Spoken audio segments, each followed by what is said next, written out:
This is Macro Horizons, episode 311, Short Week, Long Bonds, presented by BMO Capital Markets.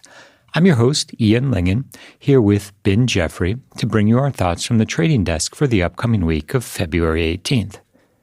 As the market continues debating how to translate CPI, PPI, and import prices into core PCE and supercore, we're reminded that once the Fed excludes all the components of inflation that are particularly volatile, that things really don't look that bad, unless one needs to eat, lives in a home, or fill up the tank.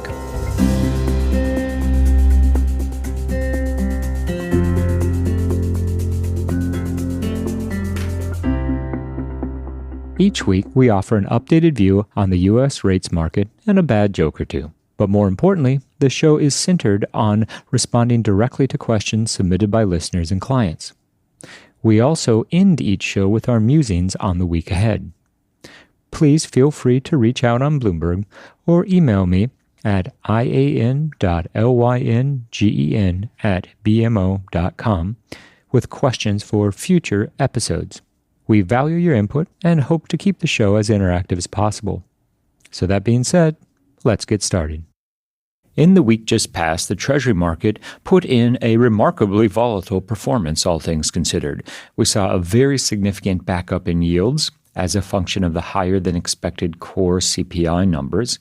We then saw a reversal with more benign PPI figures, which flowed through to tamer core PCE estimates.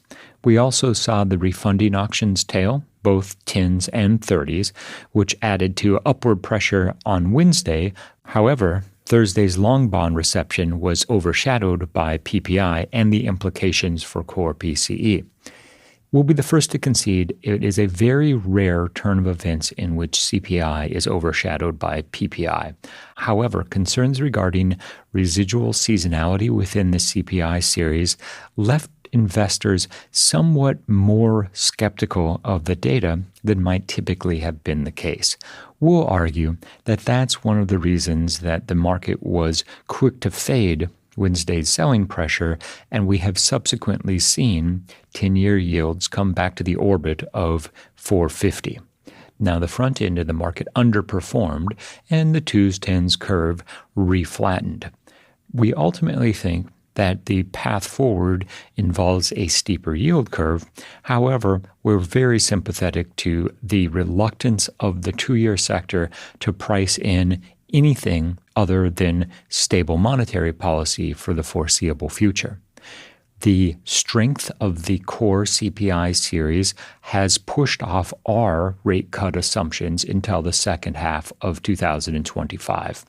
We're now anticipating that while June does remain the first live meeting for a potential rate cut, we're more likely than not to see the first move in 2025 occur at the September meeting, followed by another 25 basis point cut in December. It's important to keep in mind that from the Fed's perspective, policy remains restrictive at this moment, and so future rate cuts are predicated not on a slowing of the real economy, but rather on further evidence that they have in fact been successful in reestablishing price stability. Obviously, the CPI figures from January do bring into question whether or not inflation is progressing in the direction they'd like to see it. However, when the core PCE numbers become available on the 28th of February, we expect that the market, along with the Fed, will take some solace in the more benign trajectory of the Fed's preferred inflation measure. We also heard from the White House this week on the trade war front. Trump announced residual tariffs will be implemented at some point with a target of April 1st. Now, we'll argue that the reason this wasn't a bond bearish event was in part because the magnitude of the tariffs were not disclosed, and frankly, the administration probably hasn't decided on how much to increase tariffs and on which trading partners.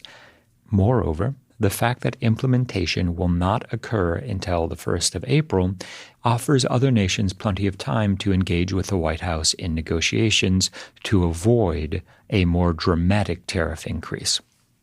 As a result of a more measured approach to higher levies, the market has taken a fair amount of solace, and we expect that the trade war will, at least for the next few weeks, recede into the background as a primary driver of U.S. yields. So coming into this week, it held the potential to be a tone-setting several days in the Treasury market, and that's exactly what played out. We had Treasury supply, and more importantly, January's CPI report that surprised decidedly on the upside in the first look at the trajectory of consumer prices to start 2025. That was followed up by a PPI report that also came in higher than expectations, but it was the details of the producer price update that ultimately moderated the bearish implications for Treasuries. And then, of course, to conclude the week was a retail sales print that came in to the downside, gave another bid to Treasuries, and at the risk of redundancy, this has all reinforced the trading range in which U.S. rates find themselves. And I'd also add to that mix of economic data that we got import prices on Friday, which erred slightly on the weaker than expected side. But the reason it is so relevant is because when we combined PPI and CPI along with import prices, what we come up with is a core PCE estimate of 0.25, which means, frankly, that on the 28th of February, when the Fed's preferred inflation measure is released, it could go either direction, either 0.3 or 0.2, although we're operating on the assumption it comes in at 0.3, and the market continues its debate about whether or not we're seeing a 2024-style Q1 acceleration of inflation, or if the market is simply faced with parsing through the residual seasonality within the CPI series. Now, regardless of how one interprets the combination of inflation prints, the Treasury market at least has taken it as a net positive, with 10-year yields drifting back below 450 in the wake of Friday's data. From our perspective, we're encouraged, certainly as we remain medium-term constructive on the Treasury market. It's also encouraging to see that the market has, to a large extent, started the process of moving beyond the trade war headlines. We did learn from Trump about the reciprocal tariffs, although the details won't be ironed out until the 1st of April. Presumably, that's at the earliest. So that will afford the market a little bit of a reprieve from trading the trade war headlines. Of course, the caveat there is that only holds unless we see some preemptive retaliation from one of the U.S.'s major trading partners. Therefore, it would be misleading to suggest that we're completely out of the proverbial woods, but for the time being, it has become a back burner issue. And Chair Powell's semi-annual testimony before Congress also came at an especially relevant time, given the update on inflation, and now it is a relatively complete picture of the macro landscape to start this year. Intuitively, one of the primary questions that came in the aftermath of CPI was, does this certainly take cuts off the table for the entirety of 2025? Does it mean no more cuts at all? Maybe the next move is a hike? And our take is that in the same way that the softer inflation print we got in December was just a single month's worth of data, and the Fed did not overreact dovishly to that, nor does the FOMC want to be too swift in responding to January's data. And so while the aggregate of the data we've gotten for January thus far is probably enough to delay the next cut, it's not sufficient to really call into question the easing bias, at least not yet. But rather than the timing of the first cut, the primary conversation that we had this week was around the sustainability of the easing bias even in the face of CPI. Of course, the answer here is, well, it depends on the data, but we'll be watching for any incoming Fed speak that might suggest monetary policy is in a good place. And as something of an offset to the stickier inflation data series, what we did see on Friday was a pretty disappointing retail sales report. Not only did headline retail sales disappoint, but the more relevant control group, at least relevant insofar as it helps predict real GDP, came in well below expectations. In fact, it was down 0.8% month over month versus the forecast for an increase of 0.3%. As a result, we're comfortable with the narrative that consumption, at least on the retail sales side, wasn't on particularly strong footing to start the first quarter. All that being said, when combining that with the disappointing payrolls print, there's a temptation to suggest that the growth profile might be easing in 2025.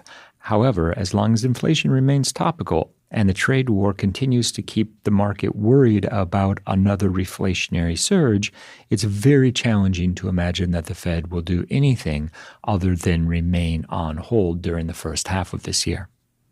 And to talk a bit about the price action itself, despite all the concerns around the potential for a true episode of reflation, maybe no more cuts from the Fed, etc., we didn't really see the blowout sell-off in treasuries that one would anticipate to accompany the discussions around the potential for a reacceleration of inflation and maybe even rate hikes.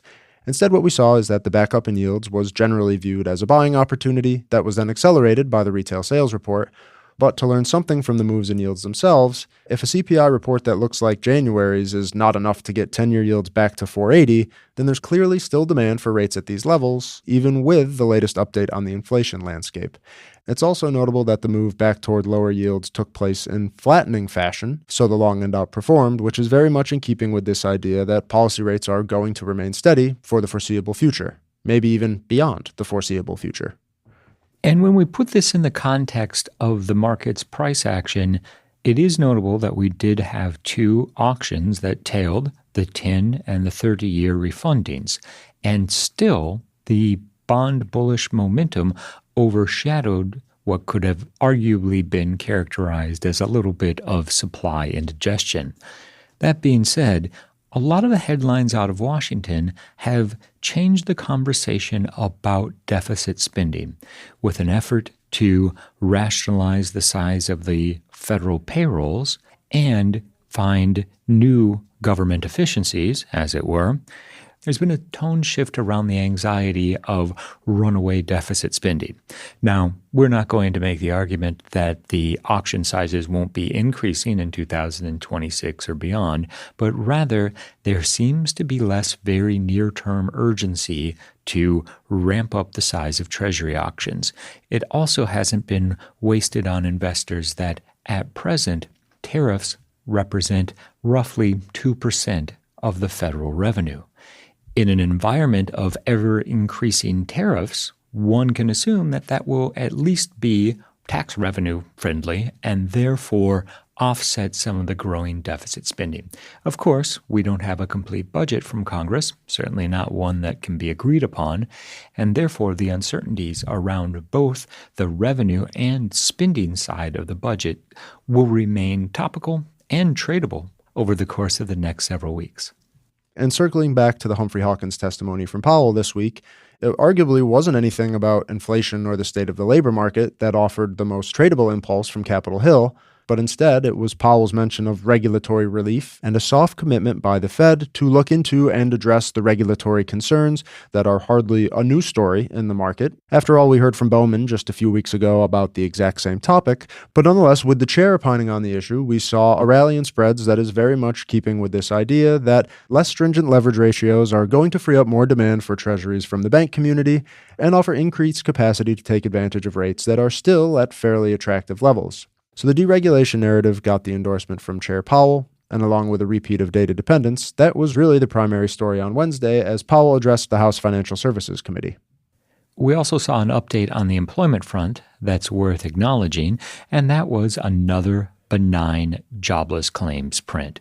Now, this was the data for the first week of February, so it didn't, in fact, encompass non-farm payroll survey week, but nonetheless, it served to reinforce the perception that the U.S. labor market remains on remarkably strong footing.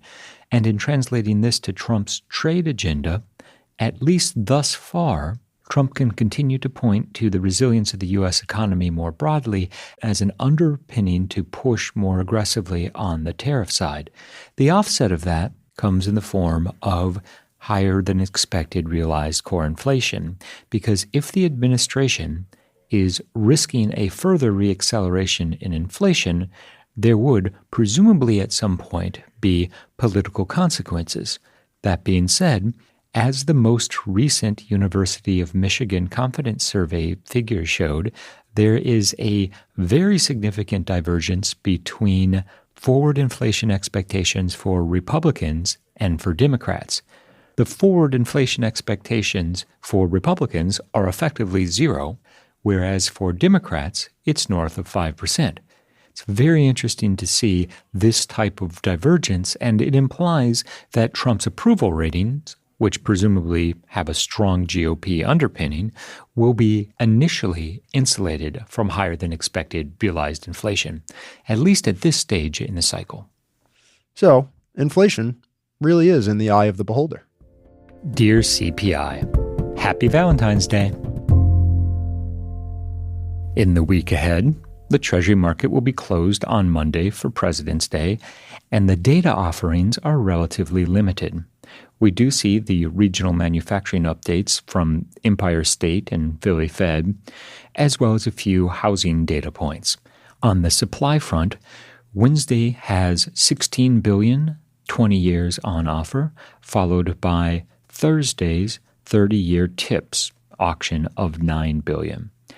On net, we think that the Treasury market will continue to consolidate in the prevailing range. We like 10-year yields anchored to 450, as it affords the market a fair amount of flexibility for incorporating incoming new information. Wednesday's release of the most recent FOMC minutes will be a useful update for market participants, if for no other reason than it will presumably provide some context for the Fed's decision to pause the normalization process and indirectly what it would take for the FOMC to resume cutting rates. Given all of the uncertainties associated with the new tariff regime, we struggle to envision the Fed feeling comfortable beginning to cut rates again until at the earliest the June meeting, but in more practical terms, we expect that it won't be until the September FOMC meeting that the Fed starts cutting again. All that being said, we're also operating under the assumption that risk assets continue to perform well. That doesn't imply that U.S. equities need to continue setting record highs to avoid the Fed cutting, but rather that any downtrade occurs in a measured, albeit not necessarily contained, fashion. Said differently, the Fed wouldn't really begin to get nervous about the performance of risk assets if stocks were down 10-15% off the peaks. They would, however, be more apt to respond if a sell-off of that magnitude occurred in a very narrow time frame. Again, this is not our base case scenario, although the performance of risk assets remains very topical in the current environment. The Treasury market and financial markets more broadly remain on high alert for incoming headlines from the White House. Now, this doesn't necessarily translate into being bond bullish or bond bearish. However, given the focus on tariffs, most of the headlines have prevented the Treasury market from rallying any further than it might have otherwise. Now, this isn't to suggest that everything coming out of the White House has been wholesale bond bearish. In fact, the comparatively measured approach to reciprocal tariffs has calmed some reflationary fears and afforded the Treasury market the opportunity to respond to the U.S. fundamentals. With the trade war taking a back seat, at least from Trump's perspective over the course of the next couple weeks, we anticipate that monetary policy and the evolution of the real economy will once again regain primary focus for investors. The one caveat being that any potential preemptive response from major U.S. trade partners could readily have a disproportionate impact on forward expectations for inflation and therefore Treasury yields and the shape of the curve. We've reached the point in this week's episode where we'd like to offer our sincere thanks and condolences to anyone who has managed to make it this far. And as we head into the holiday-shortened week, we're reminded that tariffs don't go on vacation. All that traveling can be very taxing.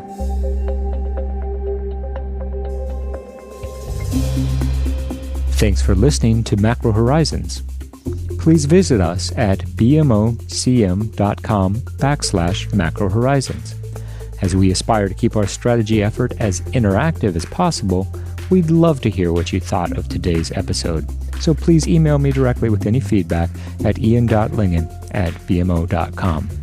You can listen to this show and subscribe on Apple Podcasts or your favorite podcast provider. This show and resources are supported by our team here at BMO, including the FIC Macro Strategy Group and BMO's marketing team. This show has been produced and edited by Puddle Creative. The views expressed here are those of the participants and not those of BMO Capital Markets, its affiliates, or subsidiaries. For full legal disclosure, visit bmocm.com/macrohorizons/legal.